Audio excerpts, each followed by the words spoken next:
Биздин отделениеде 40 койка бар. 40 мектеп жатат. Акыркы 40-50 жылда ремонт болуптур да. Биздин директор Атабек Каныбековичтин демилгези менен ошонун күч аракети менен ушу быйыл капиталдык ремонт башталды да. Көп өзгөрүүлөр болуп атат. Жакшы жактарга. Буга биздин президентибиз Садыр Нуркожоевич менен Камчыбек Кыдыршаевич өтө көңүл буруп, ушулардын аракетинде болуп атат деп ойлойм. Бул жакшы нерсе. Бул оңой ортоң иш эмес. Бул кыз филиалга келген. Биздин иштерим бүгүнө жабышып калган болчу да. Мен ар кандай больницаларга барып көрдүм. Кай жерге барсаң жумуш жок. Колду көтөрүңчү. Бутты кыймылдатыңчы. 8-төш омурткасы сынып кеткен да. Органдарда иштедим 1-2 жыл. Нейрохирург катары сиздин эмгек жолуңуз ошондо Орусиядан башталды. 2001-жылы Новосибирскке барып окууга тапшырып, көзүм каныга баштаганда анан ойлор келе баштады да. Кыргызстанга барсамбы? Эмне себеп болду? Азыр жакшы болуп, 2-3 бала болуп калды. Сиз күткөндөй эле болду, кандай болду? Анан стенд коюу боюнча сурайын деп атам, ушул мамлекет тарабынан каржыланабы же адамдар жеке өздөрү алып келеби, кандай ошол? Бул жерде ушул аябай мындай, кандай десем, больная тема да орусча айтканда. Мамлекеттик иштеп аткан биринчи ушу областной больницага келип, нейрохирургияга келдим да. 10 августта 15-жыл келген. Эгер мамлекет ушул жага акча мындай көңүл бурса, бизде инвалидизация азаят. Врач менен оорунун ортосунда ишеним жок. Азыр бардык эле операциялар биздин Кыргызстандын өзүндө жасасак болот. Көп жерде кыдырып келишке болот да. Эң оор учур, когда сен ооруга жардам бере албай өлүп калган учур. Амансыздарбы, ардактуу көрүүчүлөр? Биз бүгүн Ош шаарындабыз. Учурда Ош шаарында көптөгөн жерлерде оңдоо түзөө иштери жүргүзүлүп жатыптыр. Көрүп абдан кубандык.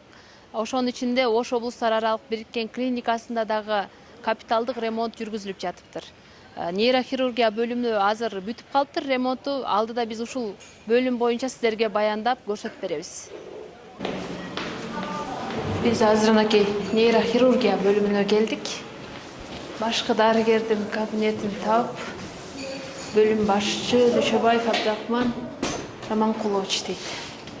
Саңыздарбы? Саңызбы? Келе. Кандайсыз? Жакшы. Биз бүгүн атайын ушул облустук оорукананы тартып кетели деп, анан оңдоо түзөө иштери сиздин бөлүмдө бүткөн экен. Көрсөк. Кош келипсиңер. Тааныштырып, бир көрсөтүп берсеңиз, кандай болду, эмнелер жасалды? Биздин больница көп жылдан бери, акыркы 40-50 жылда ремонт болуптур да. Ошо быйыл биздин директор Атабек Каныбековичтин демилгези менен ошонун күч аракети менен ушу быйыл капиталдык ремонт башталды да. Ошол ремонт биздин блоктон, в том числе биздин отделениеден башталды да. Бул ремонт болгондо бүт баарын алмаштырышып атат. Канализационный система, электричество, полный эшик терезелерге полный алмаштырып, лестничный блокторго чейин алмаштырылып атат да. Биз көчүп киргенибизге, полностью көчүп киргенибизге бир могу жумадан баштап иштей баштадык. Азыр биздин отделениеде 40 койка бар. 40 мектеп жатат. Ремонт мезгилинде биз 3 ай отделение жабылды да. Только баягы экстренный келгендерди жасап аттык. Андан сырткары дагы ушу ремонтко байланыштуу биздин директорубуз күч аракетинде биздин корпустун наркы башына жаңы магнитный резонанс томограф коюлду, 1,5 Тесла. Бул да биздин баягы диагностикага койгонго, больнойлорду убагында диагноз коюп, операцияга, лечениеге убакыт бергенге чоң жардам берет да. Бул отделениеде хирургия болгондуктан биз жалаң гана операцияга жаткырабыз. Операцияга жатсабыз, анан кийин ошо пландаштырып операция кылабыз. Кээ бир учурда баягы диагностика кылып аныктагандан кийин операция болбосун наблюдениеге чыгарган күндөрүбүз болот. Негизинен операцияга плановый түрдө операцияга жасайбыз. А так болот, больнойлор эксрейден келип калган, авария болуп келип калат, же бийиктиктен кулап түшүп калышы мүмкүн. Дагы бир башка бир травманын менен түшүп калат, булар эксрейден келгендер. Ал эксрейден келгендерди ургентный хирургдарыбыз бар, күнү түнү дежурить этишет, санавестадан чакырат, түндө болсо түндө, күндүз болсо күндүз жашайбыз. Бул эже өтө оор акыбалда келген, баш мээни шишигинен. Кече операция болду. Азыр эми состояние бүгүн операция реанимациядан котордук. Жакшы. Эже кандайсыз эже? Жакшыбы? Колду көтөрүңчү үйдө? Бутту кыймылдатыңчы. Бир жак кол бутунда эмеси бар. Глубинный раз глубокий татаал жерде жайгашкан опкол. Кече Улан Абдулдаевич экөөбүз жасаганбыз. Бүгүн палатага котордук. Кудай буйрса эми реабилитацияланат. Азыр бул карындашыма операция кылып жасадык, чыктык. Невралгия тройничного нерва деген оору менен, бул дагы өтө татаал оору. Мындай оорулар көбүнчө суицидке чейин барат да. Бул аябай мындай татаал оору. Лечениеси дагы аябай татаал. Эгер азыр кантип калдың? Оорубай калдыбы? Я. Оорубай калды. Бирок кичине мындай Кайт. Бирок баягы коркунуч бар да, уже коркуп калдым. Ну сүйлөп калыпсың го. Сүйлөп калдым, оозум ачылып калды да. Бул кыз сүйлөй албай келген. Бизге тиштерим бири-бирине жабышып калган болчу да. Азыр бүгүн силер келердин алдында жасап чыктым. Азыр уже мына палатада турат. Бул дагы мындай азыркы современный заманбап эмелер менен, шаймандар менен жасалган операция. Мурда эгерде башты ачып, ал жактан кирип жасасак, азыр башты ачпай эле баш сөөктүн алдында тешик бар. Ошол өзү естественный отверстие деп болот. Ошондон кирип инструмент менен баягы ушу боль берген нервтин бутагын өлтүрдүк да. Азыр мына сүйлөп отурат. Бир ашып келсе 1 саат болду операцион. Жок. Мен ошону Чыкканыңа. Мына жакшы. Азыр эми анын ортосун биз андан кийин да бир балдар бир операция жасап чыгышты. Грыжа, омуртканын грыжасынан. Азыр эми бул азыр 3-чү операция. Төш 8-чи төш омурткасы сынып кеткен да. Ошого азыр мындай малоинвазивный деп коет. Ачпастан, кеспестен өзүнүн инструменттери ошо менен омурткага орнотуп цемент куюп чыгабыз, что омурткага бек баягы эме бекемдеш үчүн, кайра сынып кетпеш үчүн.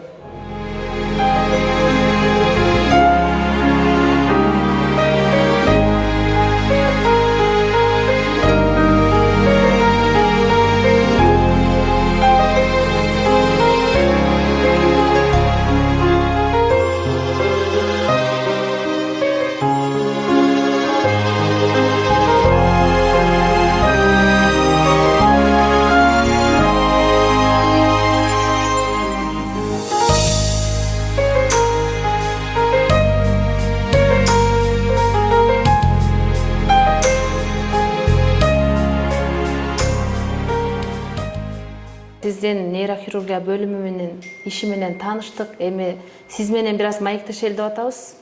Күнүнө азыр абдан көп экен оорулуулар. Күнүнө канча кадам кабыл аласыз?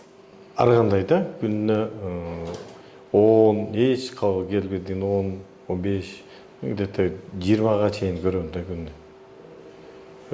Жумуш аралыгында, эртеден баштап, кечке чейин.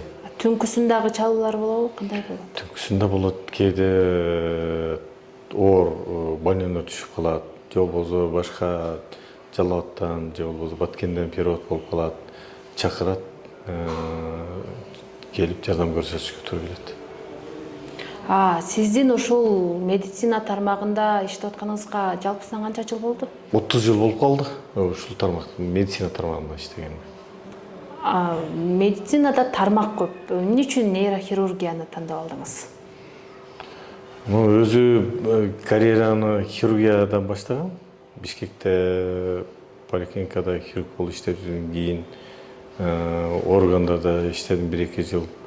Андан кийин ошо окуп зам деген ойлор келип, анан кийин ушул нейрохирургия тармагында ошондо 2001-жылы Новосибирскке барып окууга тапшырып, анан ошондо андан ары мен Новосибирскте иштеп калып кеттим да. Ошол нейрохирургический центрде Новосибирск шаарында ошол мезгилде Забор Алам бир гана центр бар, нейрохирургический железнодорожный больницанын базасында. Ошол жерде специализация, ошол жерде иштеп калдым да. 15 жыл иштедим да. Нейрохирург катары сиздин эмгек жолуңуз ошондо Орусиядан башталды. Ооба, нейрохирург эмеден Россиядан башталды. Мен эми нейрохирургияны российский школадан өттүм да.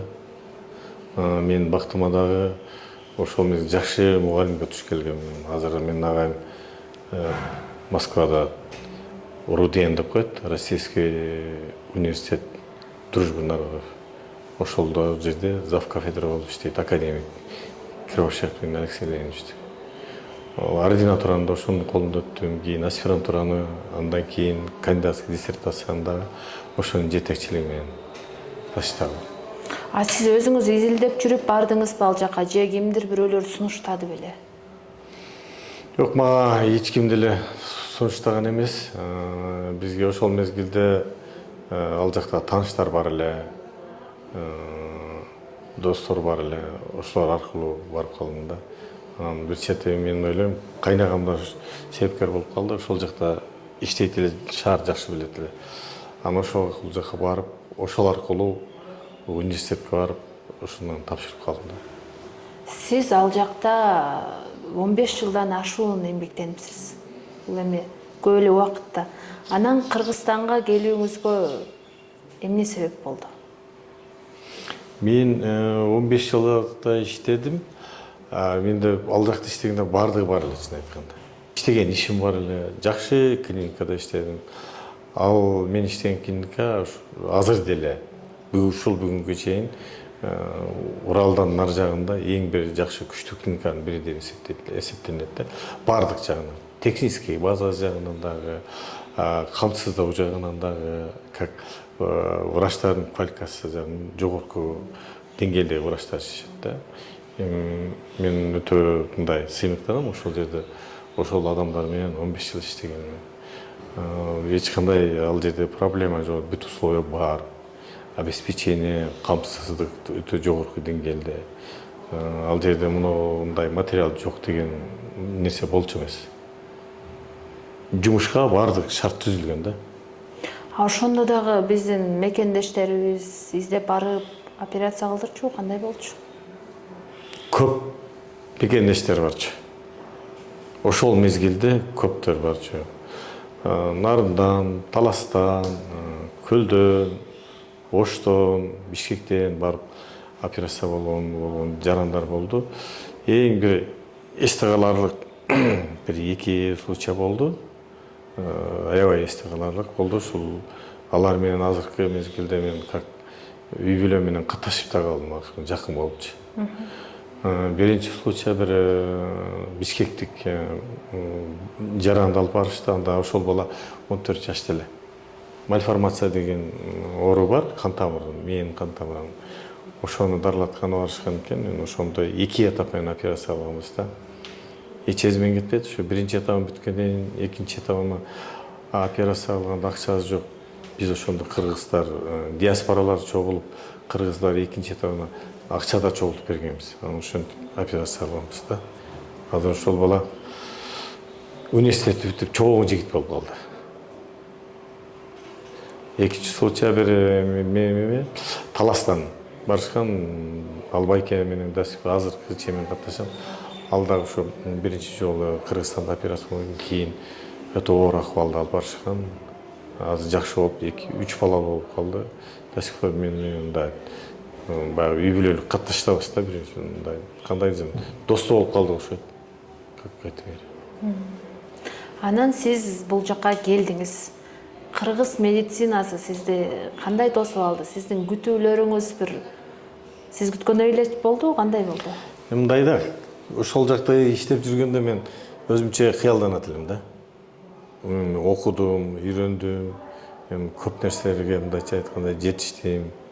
баягы татаал операцияларга жасап көзүм каныга баштаганда анан ойлор келе баштады да. Кыргызстанга барсамбы, мындай случайларды көрүп, баягы жердештерим ошол жерде баягы больницанын эшигин сагалап жүргөндөрүн көрүп, анан кийин ушул нерсени биз деле Кыргызстанда кылсак болот да. Ушул нерселерди Кыргызстанда деле жасасак болот да деген ойлор келчү да. Анан ошондой сезим менен келгем. Кыргызстанга барсам, ушуларды кылсам, өзүмдүн жериме, өзүмдүн элиме бир какой-то деңгээлде жардам тийсе деп.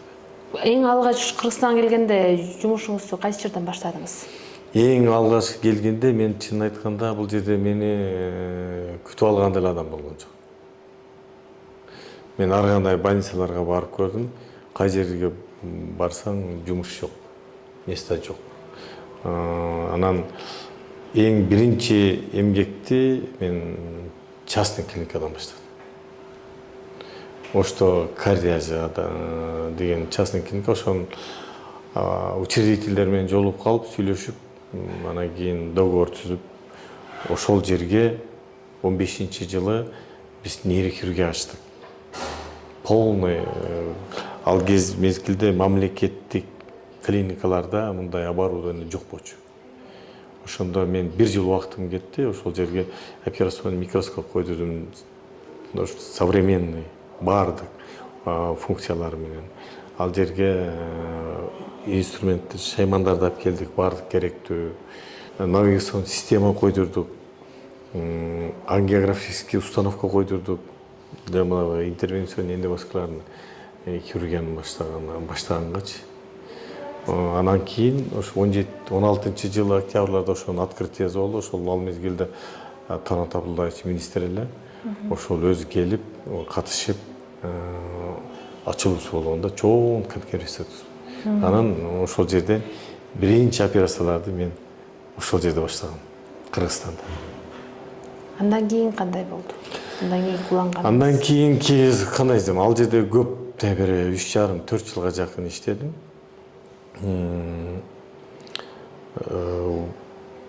Убакыт өзгөргөн сайын минени өзгөрөт. Андан кийин мен Бишкекке которулуп кеттим. Бишкекте дагы иштеп жүрдүм. Анан азыркы мурдагы биздин директор Танат Курбанович азыр вице-губернатор болуп калды. Ошол киши ошо областной больницага келип, нейрохирургияны түптөп бербейсизби деп көп жолу мага кайрылды да. Анан бул жака келип калганым, ошко келип калганын себепкери ошо киши. Мамлекеттик ооруканада иштеп аткан биринчи ооруканаңыз болчу, э? Мамлекеттик иштеп аткан биринчи, ошо областной больницага келип, нейрохирургияга келдим да. Новосибирскийден келгениңизге быйыл канча жыл толду? Быйыл 10 жыл болот ровно. Новосибирден 10 августта 15-жыл келгем. Бурун 10 жыл болуп өттү. 10 жыл 3 күн болуптур. Анан азыркы медицина?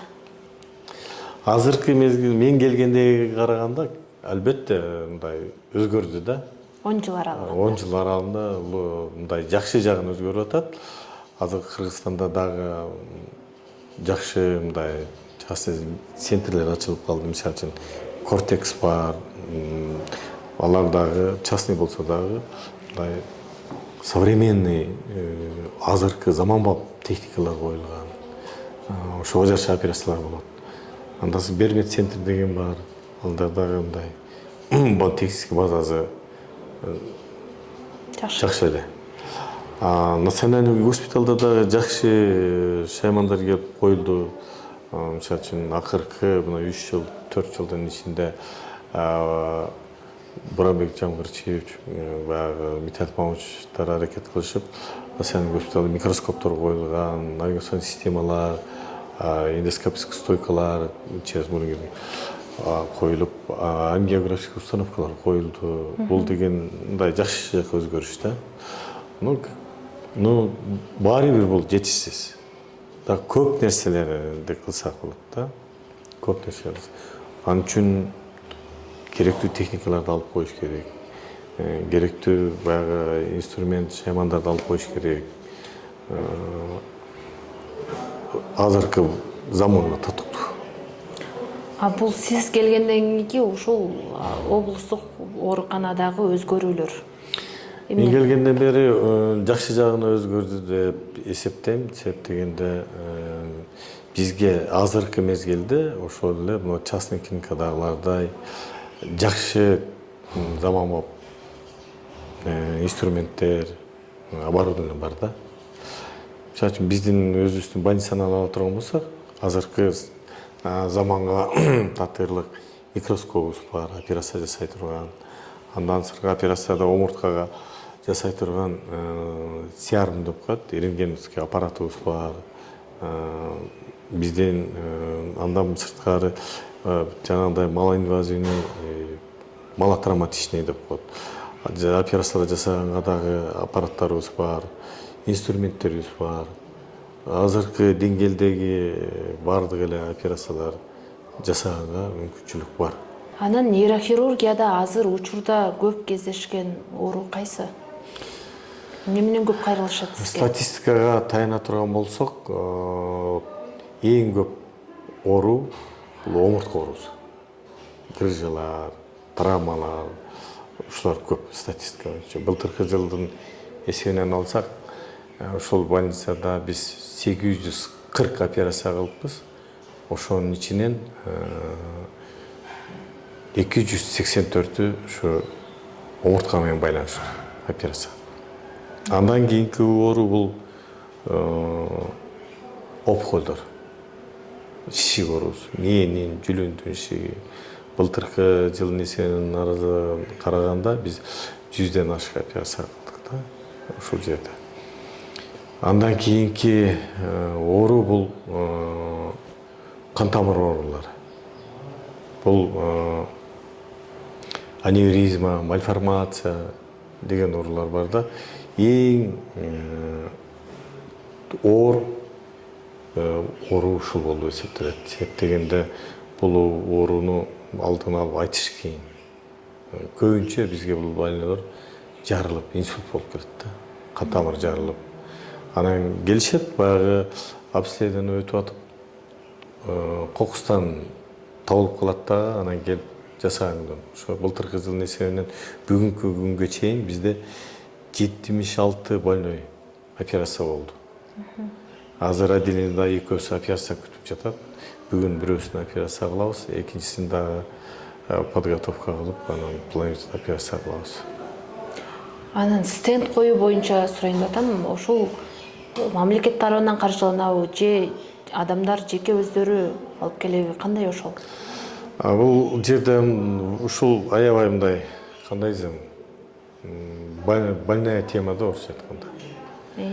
Себеп больнойлор келет, кээ бир учурда биз өз убагында жардам көрсөтө албай калабыз.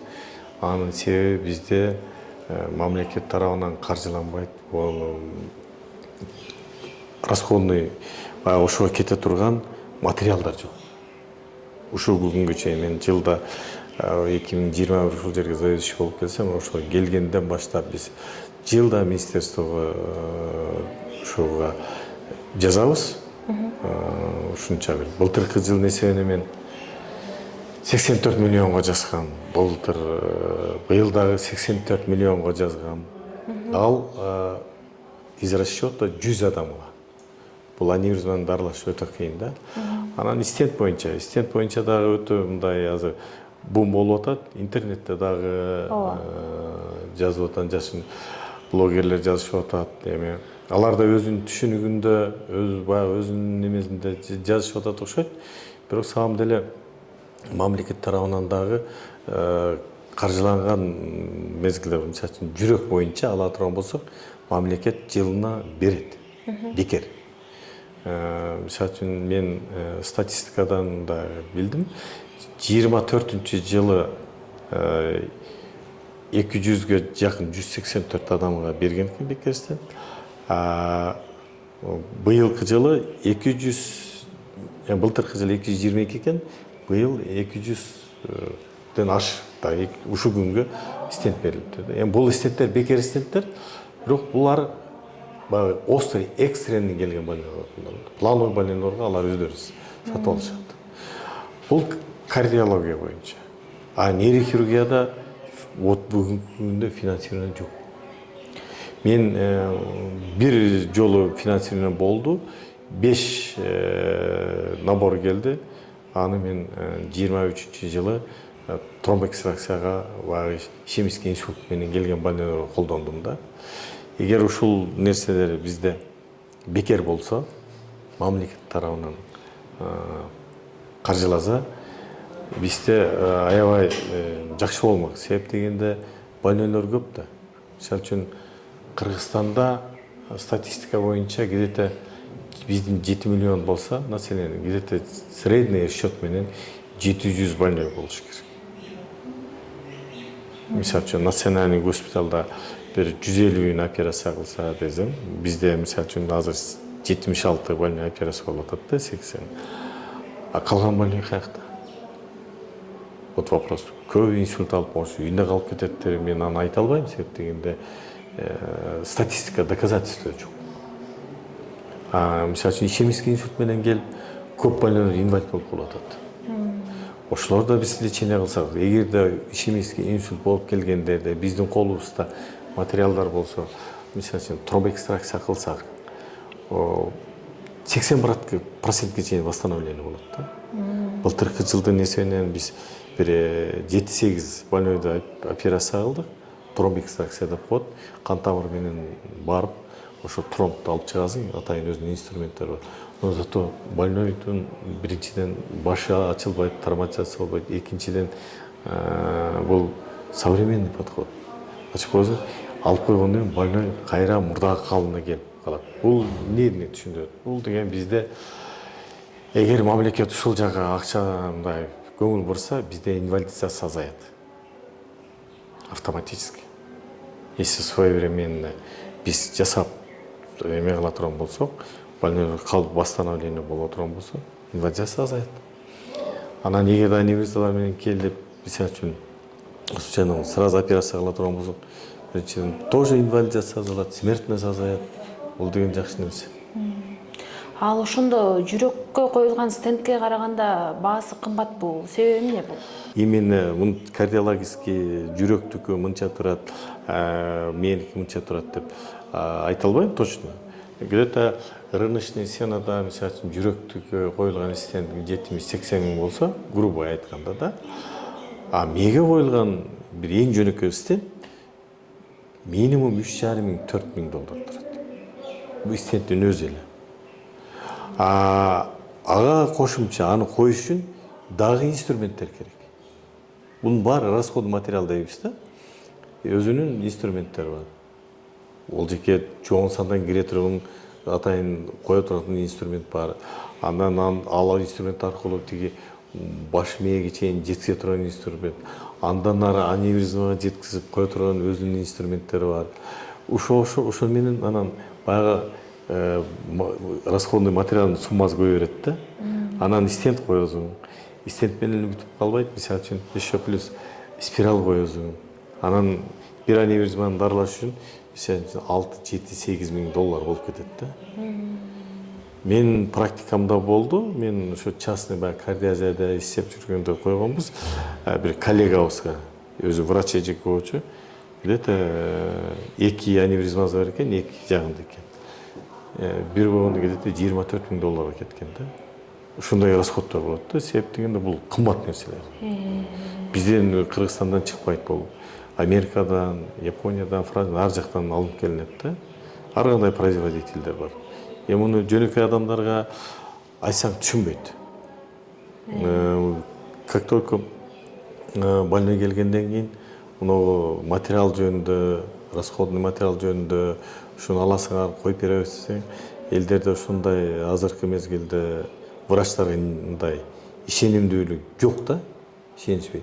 Сөзсүз ушул врач ушул жерден бир нерсе чыгарат деп, мисалы үчүн фирма менен иштейт экен, фирма буларга акча берет.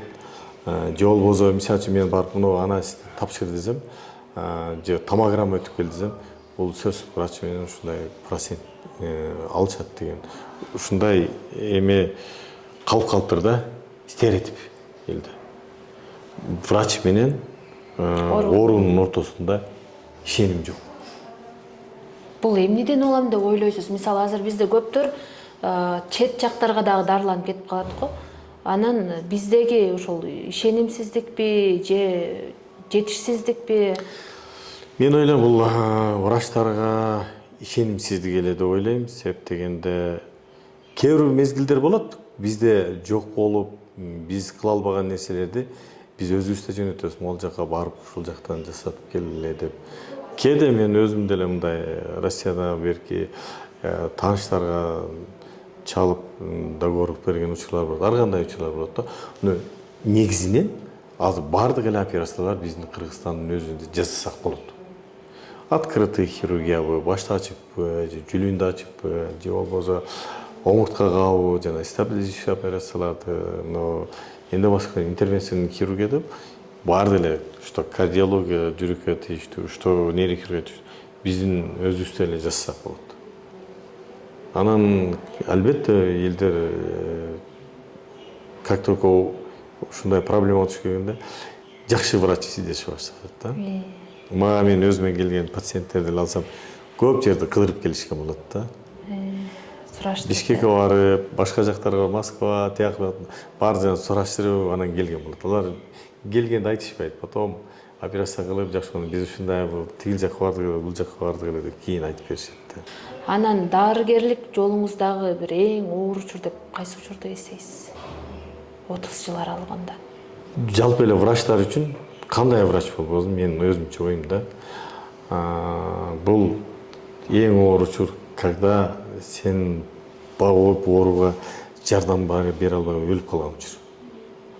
Это действительно очень тяжело. Же болбосо мисалы как хирург катары айтып элем, операция кыласың ушундай оор операцияны кыйналып жасайсың. Анан кийин операциядан кийин эгер кайтыш болуп кетсе, это бул врачка трагедия да.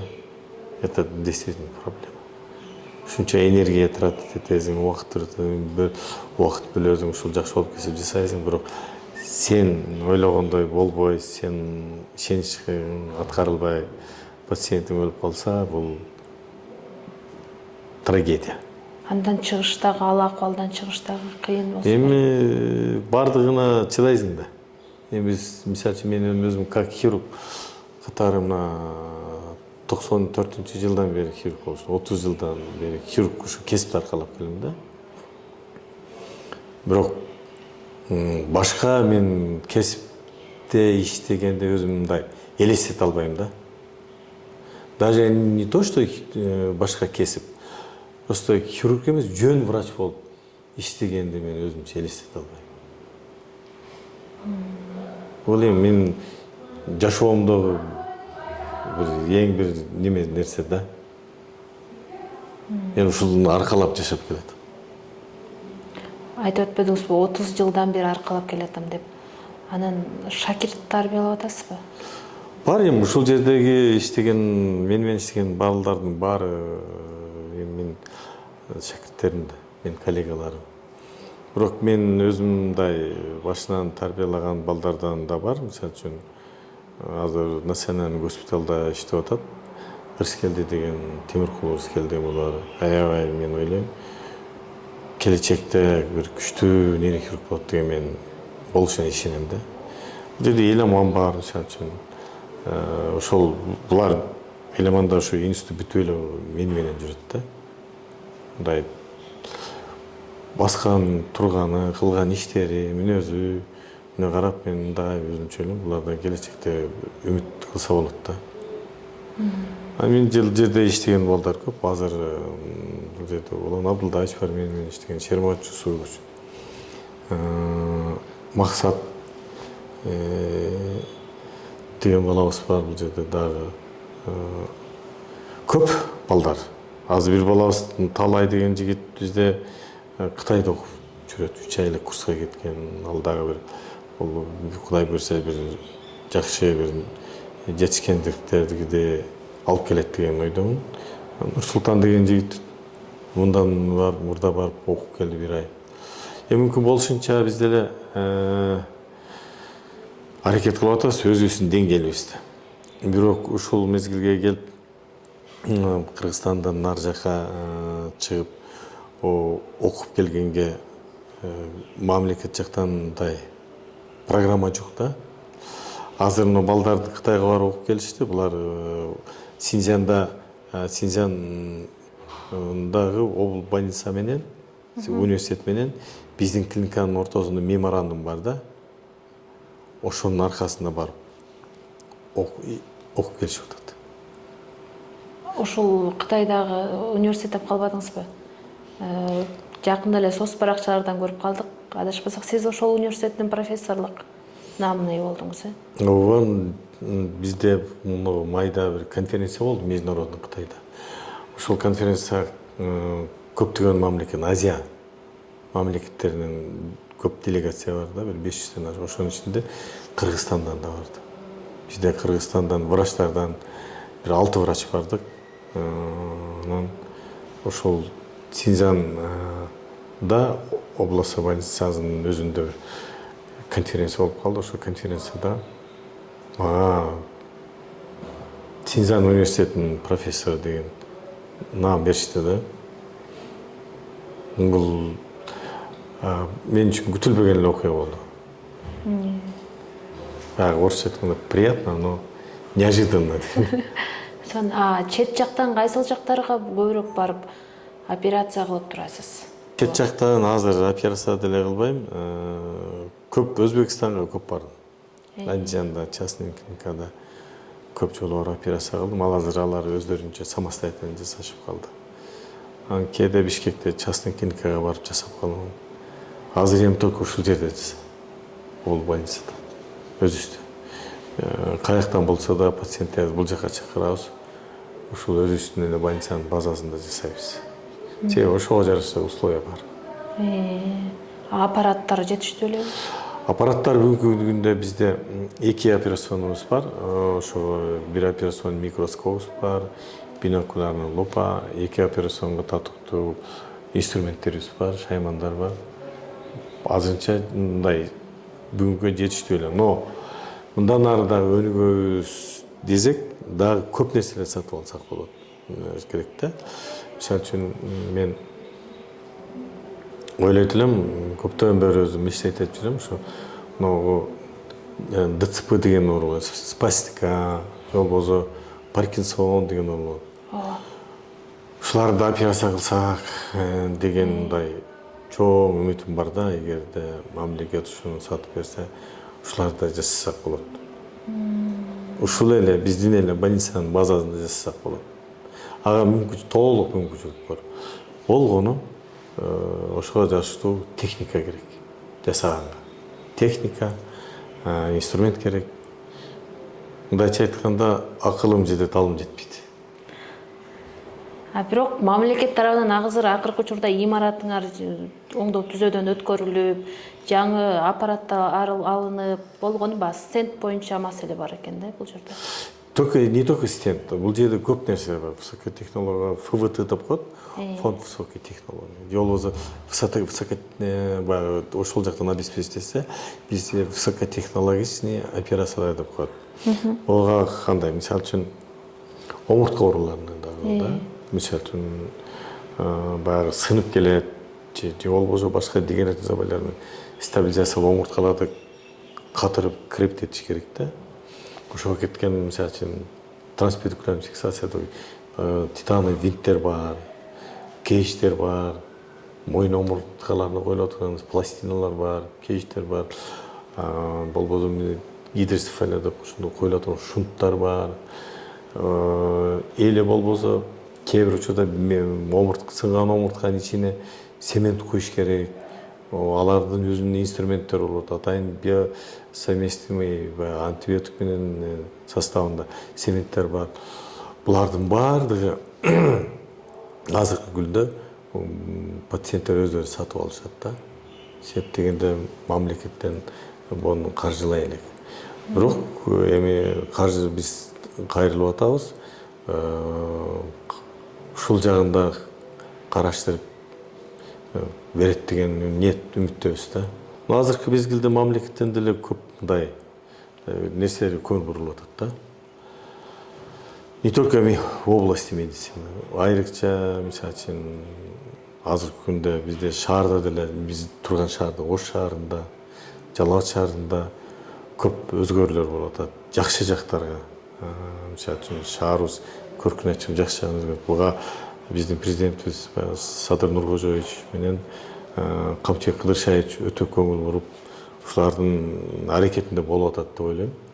Бул жакшы нерсе. Биз жөнөкөй эл баардыгыбыз сүйүнүп атабыз. Ушундай жакшы нерсе жасалып атат. Бул оңой ортоң иш эмес.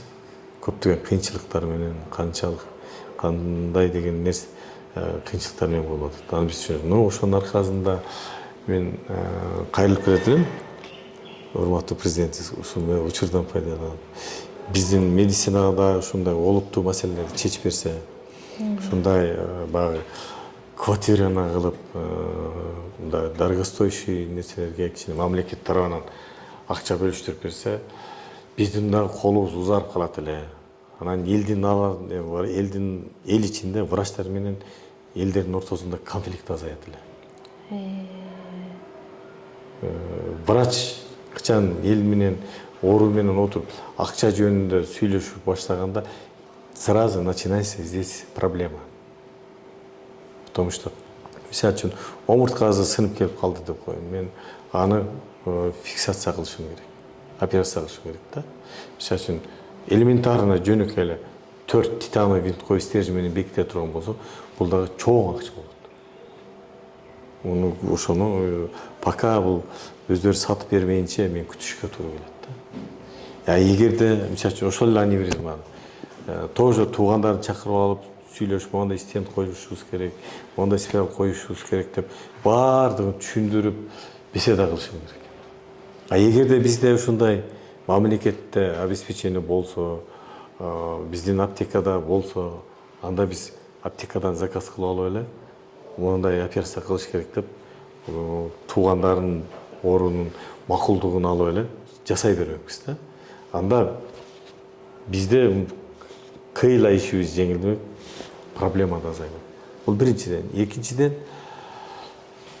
если жанагы ишемический инсульт деп жана айтып кеттим, ошолорду болбосо аневризмаларды жарыл элек мезгилинде тапканда жасап, же болбосо ошол жарылганда ошол келген күнү жасасак, ооруларда тез ордуна калууна келет, тез сакайып кетет. Бизде инвалидизация да азайат.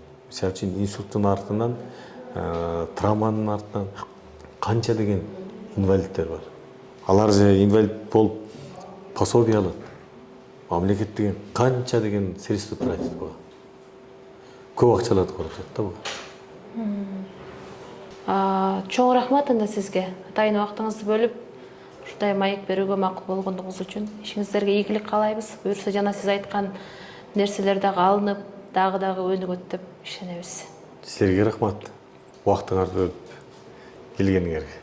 Урматтуу көрүүчүлөр, ушуну менен бүгүнкү берүүбүз соңуна чыкты. Кийинки берүүдө көрүшкөнчө аман туруңуздар.